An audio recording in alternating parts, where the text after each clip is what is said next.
Saya mewakili dari hamba-hamba Tuhan yang melayani di Lembaga Pelayanan Mahasiswa Indonesia. Kalau tadi ini adalah orang yang Sebaut itu mahasiswa yang kami bina, dan Daniel ada di bagian tersebut di tim yang kami sebut dengan Sebaut. Dan saya berdiri sebagai hamba Tuhan yang melayani secara full time di Lembaga Pelayanan Mahasiswa Indonesia. Dan mungkin saya agak lama berdiri di sini karena saya merasakan apa yang Mama, saudara-saudara rasakan. Saya tahu persis Daniel. Dan saya orang pertama yang diberitahu Daniel saat tiba di Makassar. Dan saya sama sekali tidak pernah tahu kalau Daniel punya keluarga di Makassar. Ketika Daniel turun dari pesawat, dia menghubungi saya. Dia katakan, "Kak, saya datang berobat di Makassar." Saya bilang, "Kamu sakit apa?" Dia katakan, "Saya ada benjolan di leher saya, Kak." Saya bilang, "Segera harus diangkat, jangan lihat-lihat." Dia katakan, itu tanggal 25 pagi. Dia tiba 25 tengah hari, malam ya, subuh menjelang subuh. Dia hubungi saya pagi tanggal 25. Dia katakan begini ke saya, "Kak, saya bilang, saya pulang kampung dulu Kak, ke Toraja." Saya katakan, "Iya, sampai di Toraja, kamu minum segala macam herbal yang ada yang bisa menurunkan, paling tidak mengobati dulu. Setelah itu, kamu kembali ke Makassar, kita ke rumah sakit bersama keluargamu." Dia katakan, "Iya." Tanggal 26 pagi, tepat di setengah 7 saya baru bangun berdoa saat teduh. Dia menghubungi saya. Dia katakan begini, "Kak, saya sudah ada di Wahidin, di rumah sakit." Saya bilang, "Daniel, kamu bilang semalam sama saya, kalau kamu mau pergi ke Toraja, kenapa kamu tidak pergi? Saya tidak enak badan Kak tadi malam. Tapi pagi ini badan saya semua rasanya kram. Dan saya ke rumah sakit, kamu naik apa?" Saya pesan Grab Kak. Saya bilang, "Kamu masih di rumah sakit?" "Iya." "Masih bisa berdiri?" "Iya Kak." Dikatakan seperti itu. Kalau masih bisa berdiri, dia bilang, "Kenapa kamu telepon saya?" "Kak, bisa ke rumah sakit. Pihak rumah sakit cari keluarga." Saya bilang, "Dek, emang kamu udah punya keluarga?" Dia bilang, "Tidak Kak." Saya bilang begini, "Oke, saya mandi, tunggu sebentar di situ." Dan setelah itu, saya ketemu dengan dia. Saya bilang, "Dek, kita keluar dari rumah sakit ini. Kita pindah di rumah sakit yang lebih bagus karena saya tahu, ya saya bukan menjelekkan, tetapi saya ingin kamu mendapatkan perawatan yang jauh lebih bagus daripada di sini." Dia bilang, "Iya Kak." Akhirnya kami ke rumah sakit, ke puskesmas untuk minta rujukan. Saat itu juga saya langsung memindahkan BPJS-nya dari kelas 3 ke kelas 1 supaya dia mendapatkan perawatan yang lebih baik, dan kami masukkan, saya bawa dia ke rumah sakit, ketemu dengan dokter bedah onkologi. Sampai di sana dokter memeriksa dan memang ada didapatkan benjolan di leher. Akhirnya dilakukanlah pemeriksaan. Mulai dari sini Daniel tidak merasakan sakit sama sekali, tetapi ketika perutnya ditekan baru dia merasakan teriak saat itu. Dan ketika dia bilang sakit kepalaku, akhirnya dokter bilang, "Saya tidak bisa, mari dokter bilang kita biopsi dan kita CT scan." Saya bilang, "Oke, saya antar Daniel Bapak Ibu ke ruangan mengambil biopsi itu di sininya." Dan saya mengantar dia, saya sudah menangis karena saya tahu Daniel anak yang sangat kuat, Daniel anak yang hebat, Daniel cowok yang luar biasa buat kami. Dan akhirnya kami tiba di ruangan itu. Saya tidak tega melihat ketika disuntik dengan jarum yang begitu besar, suntik yang besar, saya tidak tega lihat. Saya hanya foto dan saya kirim ke satu teman. Dari teman itulah akhirnya menemukan kontak daripada keluarga. Karena saya memang sama sekali saya tidak tahu, jadi saya minta maaf kepada keluarga saat ini juga sekarang. Dan setelah Daniel diambil seperti itu, CT scan tidak dilakukan karena rusak. Singkat cerita, akhirnya besoknya Daniel merasakan demam yang sangat. Ya bisa mungkin tanya sama saudaranya saat itu. Dan akhirnya saya bilang, "Yuk kita ke UGD." Saya menunggu dia di UGD dan saya mengurus semuanya, saya tanda tangan semuanya, dan masuklah dia di dalam kamar dan ditangani. Seperti itu. Singkat, saya masih bisa bercanda Bapak Ibu sama-sama dia. Saya masih bisa tertawa saat itu terakhir bersama dengan dia. Sampai hari Jumat saya masih ada sama dia. Saya bilang, saya kasih semangat sama dia. Saya bilang, "Dek, kamu bisa sembuh." Ini penyakit kecil di mata Tuhan. Saya bilang seperti itu.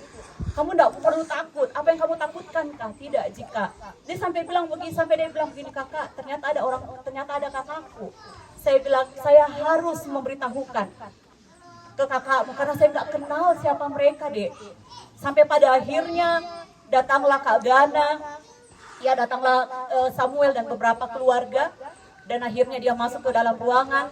Kami bercanda, saya masih bisa bercanda dengan dia, tapi memang Bapak Ibu dia pelupa. Ya, dia lupa bahwa dia punya keluarga, dia lupa dia punya HP ketinggalan, dia lupa dia punya barang tinggal di pesawat, dia lupa banyak hal. Sampai ketika dia mau habis biopsi, saya kasih dia minum. Saya jatuh air mata saya sampai dia bilang seperti ini, Kak, kenapa kakak menangis? Saya bilang, tidak, Jide. Saya syok lihat kamu pulang seperti ini. Dia minum, Bapak Ibu, itu gemeteran. Dia gemeteran pegang, dia punya begini, ya sampai tumpah-tumpah di air di badannya. Dan saya akhirnya berlutut di depan dia dan saya lap seperti itu semua. Sampai akhirnya dia bilang, kakak jangan seperti ini. Saya bilang, tidak, lihat saya seperti kakakmu. Dan saya membersihkan dia seperti itu dan saya kasih minum, saya bantu minum. Dan sampai saya bilang, Dek, kenapa seperti ini? Dia bilang, saya sudah lama merasakan, Kak, sudah 2 bulan. Bulan Juni dia ajak saya ketemuan. Saya tidak lihat sama sekali dia sakit. Kami masih ketemu, kami masih makan bersama sebelum dia ke sini, ke Toraja. Saya bilang, 2 bulan, Kak, saya merasakan kepala saya sudah sakit. Baru 2 minggu ini saya merasakan demam, sampai saya tidak tahan, saya ke rumah sakit.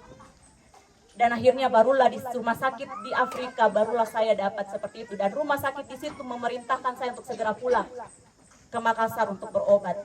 Tanggal 22, 23 dia masuk rumah sakit situ, 24 dia langsung terbang, dan tanggal 25 dia tiba di Makassar. Prosesnya sangat-sangat cepat. Saya bilang seperti itu, saya bilang umur tidak ada yang tahu.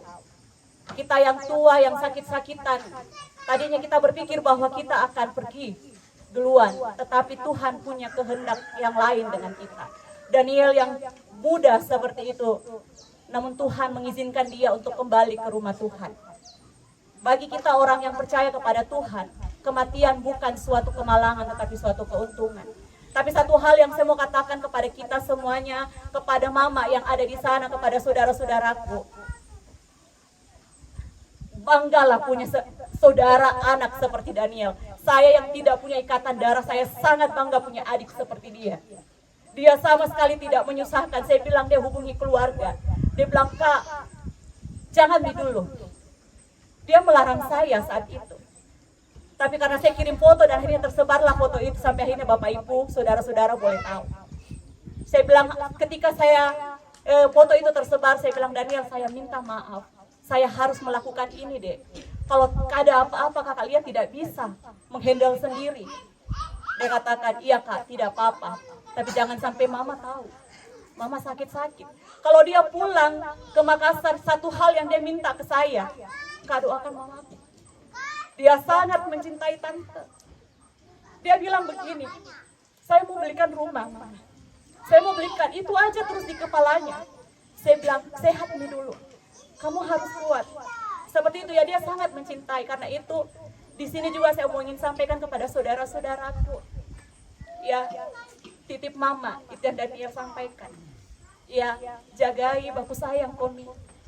Perhatikan orang tua. Daniel sangat mencintai mamanya, saya sangat lihat itu. Sampai dia sakit pun dia tidak mau mamanya tahu. Ya, dan saya lihat dia sangat kuat si Daniel. Dia pribadi yang murah hati Bapak Ibu. Dia tidak pelit sama sekali. Kalau kami punya kegiatan pelayanan, kami kasih proposal. Dia langsung dengan cepat kasih kami dana. Dia tidak pernah pikir-pikir. Itu yang membuat saya sangat kehilangan. Apalagi di akhir hidup dia, saya bolak-balik rumah sakit, saya antar dia masuk di dalam ruangan, saya sapu dia punya keringat, sampai dia bilang, Kakak jangan. Ya, saya bilang tidak, Dek. Ya, luar biasa anak ini, kita semuanya kehilangan, keluarga terlebih khusus, kami pun juga kehilangan sosok yang luar biasa buat saya, sosok yang menjadi teladan buat adik-adiknya di kota Makassar, sosok yang sangat menjadi inspiratif buat kami semuanya. Dan kami sangat-sangat kehilangan di kota Makassar. Jam 1 malam saya dihubungi oleh Mama Clara. Sampai 3 kali 5 kali saya bertanya sama Mak Laras, ini beneran tidak Mama Clara? Iya Kak, betul. Sampai, kamu bohong. Karena kenapa? Karena sebelum itu saya masih bercanda, kami masih nonton TikTok ketawa, dia masih check out barang, saya masih gangguin, kamu tidak usah Mi, belikan kakak. Sampai dia bilang hilang HP-ku, saya bilang begini, itu Mi kalau terlalu mahal kau beli HP. Dia bilang begini, rugi toh Kak, gengsi toh Kak. Dia masih ketawa saat itu sama saya. Besoknya baru saya dihubungi kalau dia masuk ICU. Itu bikin saya langsung, saya nggak bisa bikin apa-apa. Akhirnya besoknya saya lagi dihubungi, sudah pergi. Itu sangat-sangat cepat. Tapi satu hal yang saya sangat yakin, Daniel sudah bersama dengan Bapa di surga. Tinggal kita ini yang hidup saat ini. Mari kita memperbaiki diri kita menjadi pribadi yang berkenan seperti Daniel. Ya luar biasa namanya seperti di Alkitab, nama seorang pemuda.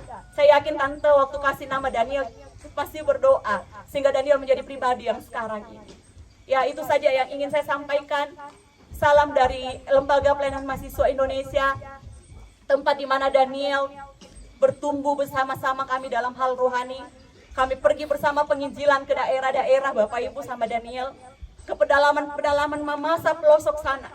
Kami pergi bersama, naik kuda, jalan kaki kami pergi. Dan Daniel sangat loyal dalam pelayanan, memberi diri sehabis-habisnya. Dan dia pernah berdiri menjadi MC besar di kota Makassar di hadapan ribuan mahasiswa saat bulan 2016-2015. Dan dia anak yang luar biasa. Ya, itu yang ingin saya sampaikan. Sekali lagi, turut berduka cita buat kita semuanya. Saya mohon maaf kalau saya kurang dalam memberikan pelayanan ketika Daniel masih hidup, atau saya kurang menginformasikan lebih detail tentang apa yang Daniel alami.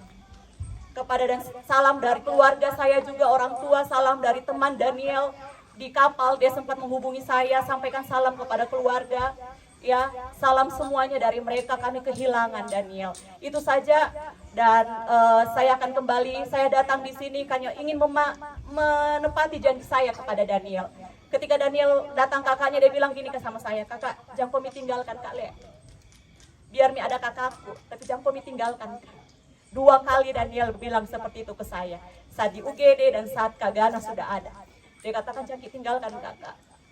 Karena itu saya hadir untuk menepati janji saya, bahwa saya tidak tinggalkan Daniel sampai pada akhirnya Tuhan bawa, sampai akhirnya jenazah dia akan dibawa ke pekuburan. Itu saja, saya akan kembali sore nanti ke Makassar karena ada banyak pelayanan yang harus saya kerjakan. Terima kasih Bapak Ibu, Tuhan Yesus memberkati kita semuanya. Shalom.